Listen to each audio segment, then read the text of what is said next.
Number 81، اپنی باطنی اصلاح کے لیے کسی اللہ والے سے تعلق جوڑے۔ شریعت کے جو مقاصد اربعہ ہیں بعثت کے، ان میں ایک مقصد ہے تزکیہ نفس۔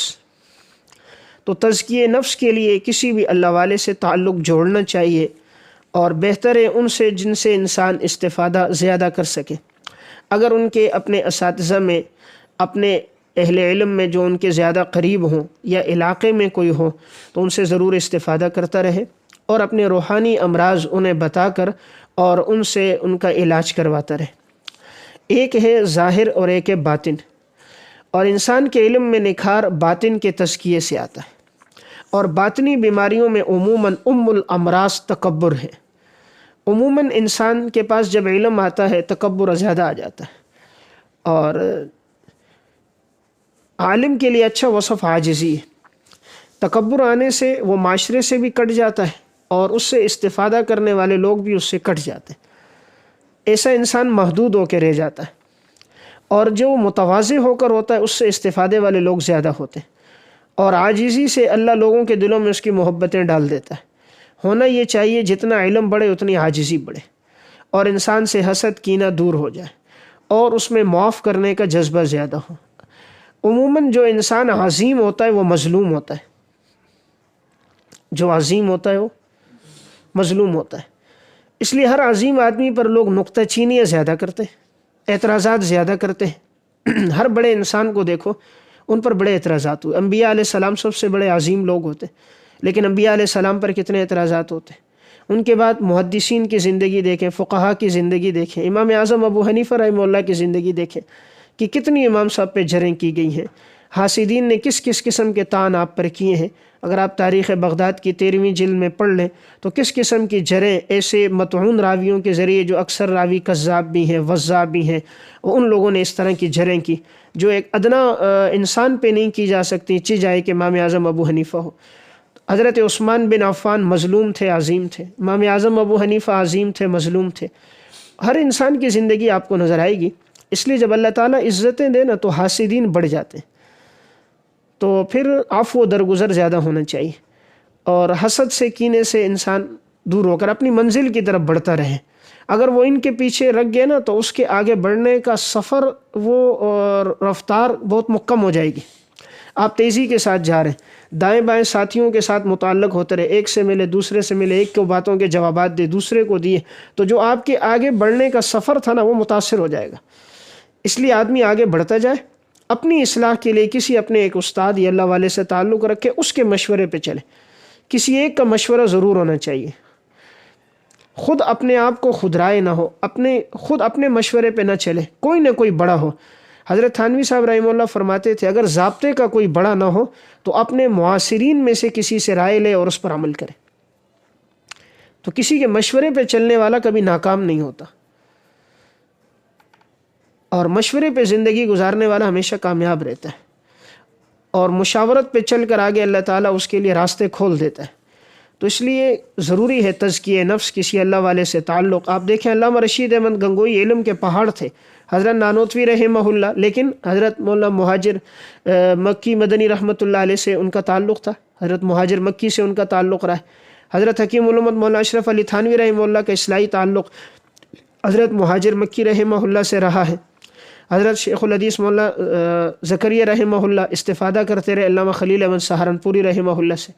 ان کے والد مولانا یحییٰ صاحب علامہ رشید احمد گنگوئی سے استفادہ کرتے رہے۔ یعنی بعد میں جتنے اہل علم آئے، حضرت مفتی شفیع صاحب رحمۃ اللہ علیہ، مولانا عبد الماجد دریابادی رحمہ اللہ، علامہ ظفر احمد عثمانی، یہ سب حضرات حکیم الامت مولانا اشرف علی تھانوی رحمہ اللہ سے استفادہ کرتے رہے۔ تو ہمارے یعنی دیوبند کے اندر جتنے بھی علماء آئے ان کا تزکیہ نفس کے لیے کسی نہ کسی سے تعلق رہا۔ اس سے پہلے بھی جو علماء گزرے ہیں، ہر ایک اپنی اصلاح کے لیے کسی اللہ والے سے، کسی عالم سے اپنا تعلق رکھتا تھا۔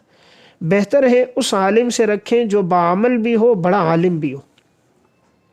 دیکھیں اگر وہ باعمل ہے لیکن اس کا علم زیادہ نہیں ہے، تو آدمی اگر اس سے علم میں تھوڑا بڑھ کر ہے تو اس کی عظمت دل میں نہیں ہوگی۔ استفادہ عظمت سے ہوتا ہے، استفادہ۔ اس لیے دونوں باتیں ہوں، عمل میں بھی ہو اور ان کے دل میں، آپ کے دل میں ان کے لیے عزت اور احترام بھی ہو۔ یہ تب ہوگا جب صاحب علم اس صاحب علم کو اپنے سے علم میں بڑھ کے سمجھے گا. خدا نہ خواستہ اگر وہ علم میں کم ہے تو یہ پھر ان کو خود ہی حقیر سمجھ رہا ہوگا کہ میرا علم ان سے زیادہ ہے، تو پھر استفادہ نہیں ہو سکے گا. تو اس لیے ایسے استاد یا ان کا انتخاب کیا جائے جن کی تعظیم ان کے دل میں زیادہ ہو، اور پھر ان سے استفادہ کرے. استفادے کے دو طریقے تزکیے میں. پہلا طریقہ ہے خط و کتابت، یہ سب سے بہتر ہے. بعض چیزیں انسان زبان سے نہیں اظہار کر سکتا، وہ خط لکھ کے کر لے یا کسی تحریر کے ذریعے دے دے، اور پھر وہ جواب اسی تحریر کے پشت پہ انہیں لکھ کے دے دے. اور یہی طریقہ سلف میں رہا ہے کہ تزکیے میں خط و کتابت کے ذریعے ہوتا تھا. تو یہ سب سے بہتر طریقہ ہے. آج کے دور میں دوسرا طریقہ موبائل کے ذریعے. آمنے سامنے آنا بس اوقات اگر مشکل ہو رہا ہے، موبائل کے ذریعے یا میسج کے ذریعے بات کر دی جائے اور وہ میسج پہ جواب دے دیں گے. دوسرا طریقہ یہ. اور بہتر یہ کہ جن سے اصلاحی تعلق جوڑا جائے ان کے کسی وعظ میں ضرور شرکت کریں. جن کے ساتھ آپ کو ایک قدرتی طور پہ محبت ہے، ان کے کسی بیان میں، ان کے کسی درس میں ہر ہفتے اور ہر 2 ہفتے بعد ضرور شرکت کریں. اس سے انسان میں نا عمل کا جذبہ پڑتا ہے. ہر چیز کو چارجنگ اور غذا کی ضرورت ہے نا. انسان بھی 6 گھنٹے نہیں کھاتا، پھر بھوک لگتی ہے، پھر غذا کی ضرورت ہے، پھر غذا کی ضرورت ہے. موبائل بھی 2 دن کے بعد چارجنگ کی ضرورت ہے. تو تزکیہ نفس کو بھی ضرورت ہے، اور وہ ضرورت اس کے لیے وحی کی بات ہے. تو اس لیے جب ان کے درس میں حاضری ہوگی تو اللہ تعالیٰ ان کی زبان سے وہ باتیں کہلوا دیں گے جو ان کی ضرورت کی ہوں گی، تو انشاءاللہ اس سے فائدہ زیادہ ہوگا. نمبر 82، طلبہ کی اصلاح کا کامل جذبہ دل میں ہو. استاد محترم کے لیے ضروری ہے کہ طالب علم کی اصلاح کا جذبہ ان کے دل میں ہو. یعنی مقصد صرف یہ نہ ہو کہ میری ذمہ داری کتاب پڑھانا ہے، پڑھا کے چلے گئے، سبق پڑھایا اور چلے گئے، نہیں، بلکہ اصلاح ہو. یعنی ہم نے صرف سبق نہیں پڑھانا، ایک اچھا انسان تیار کر کے معاشرے کو فراہم کرنا ہے. اور اچھا وہ ہوگا جس میں علم بھی ہو، سبق اور عمل بھی ہو. تو جب استاد محترم کی سب پر نگاہ ہوگی نا، تو انشاءاللہ اللہ تعالیٰ سب سے کام لے گا. اور استاد کو پتہ چل جاتا ہے کس طالب علم میں کیا وصف ہے. یعنی کس کی قرات کے اعتبار سے کون محنت کر سکتا ہے حفظ میں، کون تصنیف کی لائن میں چل سکتا ہے، کون صرف نحو میں، کون تدریس میں، اور کس کی لائن تبلیغ کی ہے، اور کون جہاد کے میدان میں آگے بڑھ سکتا ہے، کون سیاست کے میدان میں آگے جا سکتا ہے، اور کون اچھا مبلغ بن سکتا ہے. تو استاد محترم ہر ایک کی اصلاح اس کے مطابق کرے، ہر ایک کی رہنمائی اس کی منہج اور کے مطابق کرے. اس کا فائدہ یہ ہوگا کہ جب وہ آگے بڑھے گا تو اللہ اس سے دین کا کام لے گا، اور اس میں استاد کا پورا حصہ ہوگا. نمبر 83، کسی طالب علم سے مایوس نہ ہو. طالب علم چاہے کتنا ہی کمزور کیوں نہ ہو، اور تو اس سے مایوس نہیں ہونا چاہیے. بسا اوقات جن میں صلاحیتیں نہیں ہوتی، اللہ ان سے بھی دین کے بہت بڑے کام لے لیتا ہے. اللہ تعالیٰ کے ہاں تو قابلیت شرط ہے ہی نہیں، قبولیت شرط ہے. تو اس لیے ہو سکتا ہے عند اللہ قبول ہو. تو جب اللہ قبول کرتا ہے صلاحیتیں بھی دے دیتا ہے، اور جب نہیں قبول کرتا صلاحیتیں دے کر بھی چھین لیتا ہے. تو اس لیے اللہ کے ہاں تو قبولیت ہے، عمل ہے. اور اس لیے اگر کوئی طالب علم کمزور بھی ہو، اس سے مایوس نہیں ہونا چاہیے. انشاءاللہ اگر وہ 8 سال پڑھے گا، عقائد اس کے ٹھیک ہو جائیں گے، نماز کے اندر اس کی رغبت رہے گی، نماز کا پابند ہو جائے گا، اور سلف کے ساتھ محبت ہوگی، اہل علم کے ساتھ محبت ہوگی، دین کا دفاع کرنے والا ہوگا، اور کم از کم اپنی اولاد کو دین کی طرف لائے گا، معاشرے کے لیے ایک اچھا فرد ہوگا، جس میدان میں بھی جائے گا تو دین کی بات آگے پہنچائے گا. اس لیے کسی اعتبار سے انسان اس سے مایوس نہ ہو. اللہ تعالیٰ اس کے لیے کوئی نہ کوئی علم کا دروازہ کھول دے گا مستقبل میں. اور دیکھا یہی گیا ہے کہ جتنے کمزور طلبہ رہے ہیں، اللہ نے ان سے زیادہ کام لیے. اور جو باصلاحیت ہوتے تھے، تکبر کی وجہ سے وہ عموماً یہ ہوا ہے کہ وہ ان سے دین کا کوئی بڑا کام نہیں ہوا، یا وہ گئے اپنے دیہات میں محدود ہو گئے، یا اپنے گاؤں اور علاقے میں گئے وہیں محدود ہو گئے، یا کسی کاروبار میں لگے تو اسی کے ساتھ منسلک ہو کر دین سے ہٹ گئے، یا کسی اسکول کالج یونیورسٹی میں لگے ہیں، اس ماحول میں جا کر وہ رنگ ان پہ آ گیا، انہوں نے اپنا رنگ ان پہ نہ چڑھایا، ان کا رنگ اس نے لے لیا، اور پھر کوئی اس سے استفادہ عام نہ ہو سکا. لیکن دیکھا یہ گیا ہے کہ جو کمزور تھے لیکن اللہ سے تعلق مضبوط تھا، اللہ نے ان کے لیے راستے کھولے ہیں. اس لیے مایوس نہیں ہونا چاہیے، ایسے طالب علم کو رسوا نہیں کرنا چاہیے، ان کو تنہائی میں مزید رغبت دینی چاہیے کہ اللہ آپ سے کام لے گا، آپ اپنے عمل پہ محنت کریں. نمبر 84، طلباء کو کھل کر اظہار کا موقع دیں.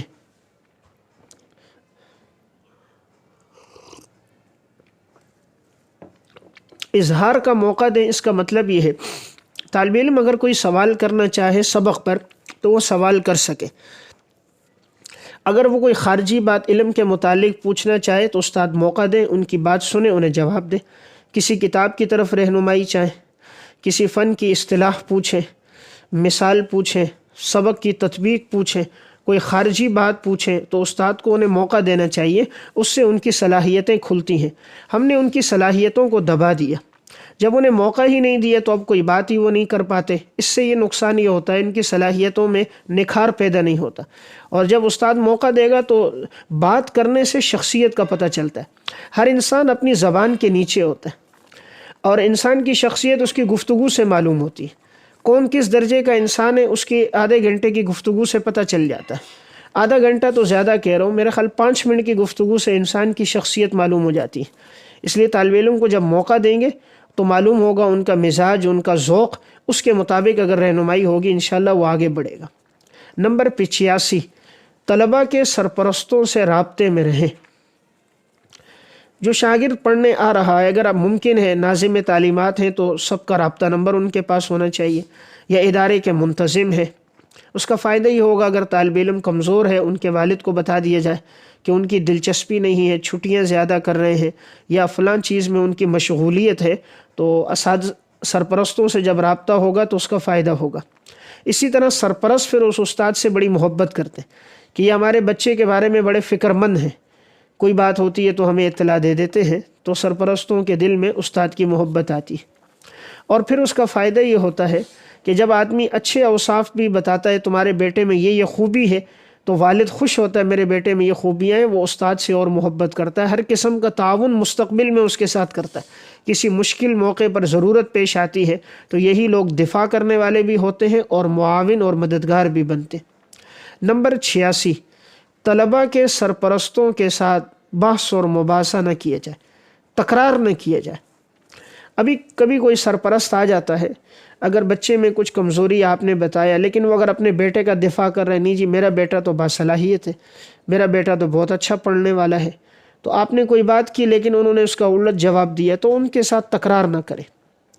یا کبھی آپ نے بچے کو سمجھایا اور والد آیا، آپ نے کچھ کہا تھا، والد الجھنے لگا، تو الجھنا نہیں چاہیے، الجھنے سے انسان کی عزت کم ہوتی ہے۔ وَإِذَا خَاطَبَهُمُ الْجَاهِلُونَ قَالُوا السَّلَامَ، جب بھی کوئی ناواقف آدمی بات کرے تو اسے سلام کہو، یعنی الجھو نہیں۔ تو انسان کی عزت اسی میں ہے کہ وہ نادان آدمی سے الجھے نہیں، اس سے الجھ کر اپنی عزت کو خراب کرنا ہوتا ہے۔ عقل مند آدمی کو نصیحت کی ضرورت نہیں ہوتی، بیوقوف عمل نہیں کرتا۔ عقل مند کو نصیحت کی ضرورت نہیں ہوتی اور بیوقوف عمل نہیں کرے گا، تو پھر اپنا قیمتی وقت اس کے سامنے ضائع کرنا ہے۔ تو آپ ایک دفعہ بتا دیں، اگر سمجھ آ رہی ہے بات کہ یار یہ بات کو قبول نہیں کر رہا۔ دیکھیں بارش ہر جگہ برستی ہے لیکن ہر زمین اسے قبول نہیں کرتی، بعض زمینیں اچھی ہوتی ہیں قبول کرتی ہیں، بہت اچھا غلہ اگتا ہے، اور بعض اس کی بنسبت ادنا ہوتی ہیں تو ان پہ غلہ اس سے کم آتا ہے، بعض چٹیل میدان ہوتے ہیں، پتھر ہوتے ہیں تو وہاں پر کیکر اگتے ہیں۔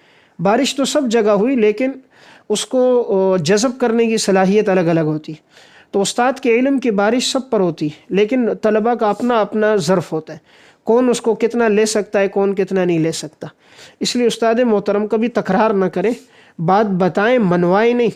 شریعت کا مزاج بھی وما علینا الا البلاغ ہے، بات بتانا ہے، یا ایھا الرسول بلغ ما انزل الیک من ربک۔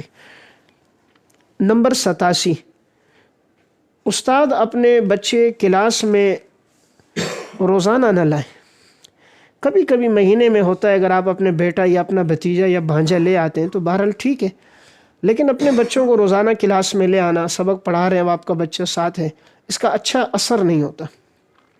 ہوتا کیا ہے، توجہ بکھر جاتی ہے۔ اب استاد سبق پڑھا رہا ہے، اب ان کا بیٹا ہے یا بھتیجا ہے، اب وہ سبق میں اٹھ کے دائیں طرف جا رہا ہے، بائیں طرف جا رہا ہے، طلباء کی توجہ اس طرف ہوتی ہے، تو جب طلباء ادھر متوجہ ہوتے ہیں سبق سمجھ نہیں آتا۔ استاد خود ان پر متوجہ ہوتا ہے، اپنے بیٹے پر، کبھی بٹھا رہا ہے، کبھی لٹا رہا ہے، کبھی اس نے بول و براز کی اس کو حاجت ہے، کبھی پینے اور کھانے کی حاجت ہے، تو سارے طلباء کی یکسوئی میں کمی آتی ہے۔ بہتر یہ ہے کہ آپ نے یہ وقت ادارے کو دیا ہے، یہ وقت آپ کا طلباء کو دیا ہے، تو آپ اس وقت میں کسی اور کے ساتھ مشغول نہ ہوں، یہ آپ کا سارا وقت ان کے ساتھ مشغول ہونا چاہیے۔ اور انصاف کا تقاضا یہی، آپ کی اولاد ہے، ان سے آپ محبت رکھیں، گھر میں رکھیں، لیکن جب آپ ادارے میں آئے تو پھر آپ کی اولاد یہ طلبہ ہونے چاہیے، پھر آپ کا وقت ان کو دینا چاہیے، یہ آپ کی اولاد سے زیادہ مستحق ہیں، اس لیے کہ یہ آپ کی روحانی ہے، اور ان کو دن میں آپ 1.25 گھنٹہ دے رہے ہیں، اور اس بچے کے ساتھ تو آپ 24 گھنٹے ہوتے ہیں، اور اس 40 منٹ کے گھنٹے میں بھی اگر 20 منٹ آپ اس کو دے دیں تو بہرحال یہ آپ نے حق تلفی کی ہے، اور شاید پھر اس میں انسان کے لیے معاوضہ لینا بھی درست ہوگا یا نہیں، تو پھر اس بارے میں بھی وہ فکر مند رہے۔ نمبر 88، کتاب کے شروع سے لے کر آخر تک سبق ایک نہج پہ پڑھائیں۔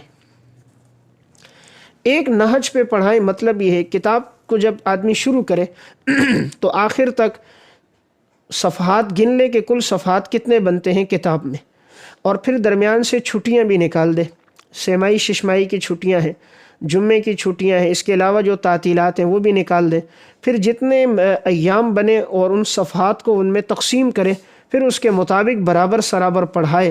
اس کا فائدہ یہ ہوگا شروع سے آخر تک کتاب ایک نہج پہ چلے گی، طالب علم ہر بحث سے مستفید ہوگا۔ ہمارے ہاں ابتدا میں بہت تفصیلی مباحث ہوتی ہیں، اور خصوصاً حدیث کی کتابوں میں ایمان اور علم پر، اور آگے ترجمہ بھی نہیں ہوتا، اس لیے بہتر ہے استاد محترم سب مباحث پڑھائے، سب حضور کے فرمان ہے نا، صرف شروع کے 20 صفحے تو حضور کے ارشادات ہوں اور بخاری کے باقی 500 صفحات نہ ہو، ایسی بات تو نہیں، صرف یہ شریعت ہے وہ شریعت نہیں، یہ بات بھی نہیں۔ جب پوری شریعت ہے، سب وہی ہے، تو سب کو برابر کر درجہ دینا چاہیے۔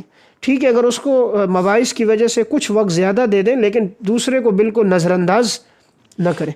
اس لیے ہوتا یہ ہمارے ہاں عمل کیوں نہیں پیدا ہوتا، ہمارے ہاں عمل کی حدیثوں کو صرف عبارت کی صورت میں پڑھ لیتے۔ اب کتاب الرقاق کی جو روایتیں آتی ہیں، مواعظ کی جو روایتیں، ترغیب اور ترہیب کی جو روایتیں، جیسے کہ بخاری ثانی میں آ رہی ہیں اور ترمذی ثانی کی روایتیں ہیں، فضائل کی ہیں، ہمارے ہاں ان کی صرف عبارت پڑھی جاتی، معلوم ہی نہیں ہوتا کہ کیا کیا اوصاف ہیں، کتنا فضیلت ہے، اس وجہ سے عمل کا جذبہ نہیں پیدا ہوتا۔ اس لیے استاد اگر ان کو بھی ترجمے کے ساتھ پڑھائے اور ان کی بھی ساتھ ساتھ تھوڑی بہت تشریح کرتا رہے تو طالب علم میں فضائل کا ذوق بھی پیدا ہوگا، عمل کا جذبہ بھی ہوگا۔ نمبر 89، 4 گھنٹے سے زیادہ نہ لیں، یعنی آپ کے گھنٹے، آپ کے اسباق 4 سے زیادہ نہیں ہونے چاہیے، اور اگر لیں بھی تو ابتدائی درجات میں پھر ہو یعنی رابعہ سے نیچے نیچے ہو۔ رابعہ سے اوپر جب آپ پڑھا رہے ہیں تو آپ کی کوشش ہو کہ آپ 4 سے زیادہ سبق نہ لیں، اس لیے کہ 4 سے زیادہ جب آدمی اسباق لیتا ہے تو پھر انصاف نہیں کر پاتا، اس کے لیے اتنا مطالعہ نہیں کر پاتا، پھر وہ صرف گویا کہ عبارت گزاری یا ٹرخانہ ہوتا ہے کہ کتاب کا حق ادا نہیں ہوتا۔ یہ بڑی کتابیں ہوتی ہیں، رابعہ اس سے اوپر کی کتابیں، ان کو وہ محنت طلب ہیں، ہر کتاب آپ کا رات کو کم از کم پونا گھنٹہ آدھا گھنٹہ مطالعے کے لیے لے گی۔ آپ نے 4 گھنٹے بھی اگر لیے تو آپ کے 2.5 سے 3 گھنٹے کا آپ کو مطالعہ چاہیے۔ عموماً رات میں اتنا وقت نہیں ہوتا، آج کل کے دور میں مصروفیات، مشغولیات، گھریلو کام کاج یہ بہت زیادہ ہیں، بمشکل اتنا وقت ملے گا کہ 2.5 سے 3 میں آپ مطالعہ کریں۔ اس سے زیادہ لیں گے تو آپ طلبہ کا حق نہیں ادا کر پائیں گے اور آپ کے لیے خود مشکل ہوگی۔ ہاں البتہ ایک کتاب کو 3-4 سال پڑھاتے ہوئے وہ کتاب آپ کے بالکل کنٹرول میں ہے، اس کے مضامین آپ کو ازبر ہیں، پھر انسان اس کے ساتھ 1 گھنٹہ بڑھاتا ہے تو بوجھ نہیں ہوگا، ورنہ ابتدا میں 4 سے زیادہ لیں گے تو آپ کا بھی نقصان ہوگا، طلبہ کا بھی ہوگا۔ نمبر 90، مدرسے کے مالی معاملات میں مداخلت نہ کریں، مدرسے کے مالی معاملات میں مداخلت نہ کریں۔ آپ مدرس ہیں، آپ صرف اپنا سبق پڑھائیں، آپ اپنی ذمہ داری ادا کریں، آپ دوسروں کی ذمہ داریوں میں دخل اندازی نہ کریں۔ آپ کو انہوں نے نہ جج بنایا ہے نہ وکیل بنایا ہے، انہوں نے آپ کو استاد کے طور پہ رکھا ہے، آپ کی جو ذمہ داری، آپ آئیں اپنا سبق پڑھائیں چلے جائیں۔ اگر آپ اس امور میں دلچسپی لیں کہ مالی معاملات میں کتنا چندہ آ رہا ہے، زکوٰۃ کتنی ہے، عطیات کتنے ہیں، کس مصرف میں صرف ہو رہے ہیں، کہاں صرف نہیں ہو رہے، اور محتمم صاحب کی مشغولیت کن کاموں میں ہے، اور ان کے اکاؤنٹ کتنے ہیں، بینک بیلنس کتنا ہے، دولت کتنی ہے، ان چیزوں پر اگر آپ لگیں گے تو آپ اپنی عزت کو گھٹا دیں گے۔ خدا نہ خواستہ اگر ان کا عمل ٹھیک نہیں ہے تو اللہ تعالیٰ ان سے پوچھے گا، ہم ان کے مکلف نہیں ہیں۔